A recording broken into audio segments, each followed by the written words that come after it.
मित्रांनो नमस्कार. मी पुष्पराज गपाट. आज थोडासा वेगळा विषय घेऊन येतोय आणि तो आहे MPSC बद्दल. MPSC म्हणलं तर महाराष्ट्र लोकसेवा आयोग.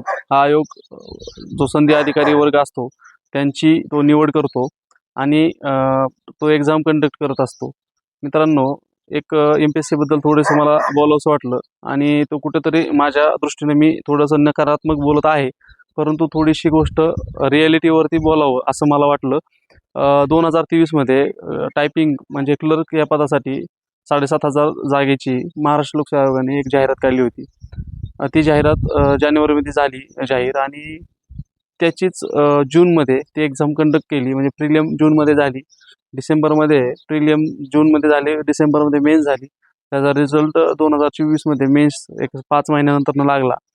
स्किल टेस्टसाठी त्यानंतर 3 महिने घेतले गेले आणि स्किल्स टेस्ट झाल्यानंतर तिथून पुढं अंतिम यादी प्रोव्हिजनल लिस्ट लावण्यासाठी त्यांनी एक 7-8 महिने घेतले.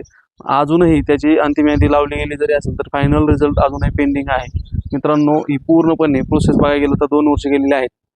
बघत बघत मित्रांनो, मुलांचे किंवा मुलींचे वय या MPSCमध्ये खूप वाढत आहेत. याच्याकडे बघण्याचा दृष्टिकोन तो स्वतः मुलगा बघत नाही की बाबा आपलं वय किती झालेलं आहे, आपण काय केलं पाहिजे. MPSCच्या नावाखाली जी तरुण वर्ग त्या ठिकाणी चेंबला गेलेला आहे.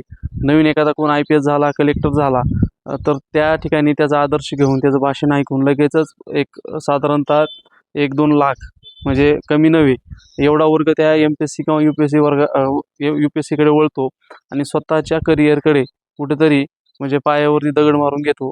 मित्रांनो, MPSC करावी, परंतु त्याला एक ठराविक वेळ द्यावा आणि त्या वेळेच्या नंतरनं जर आपल्याला होत नसेल तर आपण MPSCकडे म्हणजे साईड बाय साईड बघून म्हणजे दुसरा बिझनेस बघून, नोकरी बघून त्याच्याकडे लक्ष द्यावं असं मला वाटतं.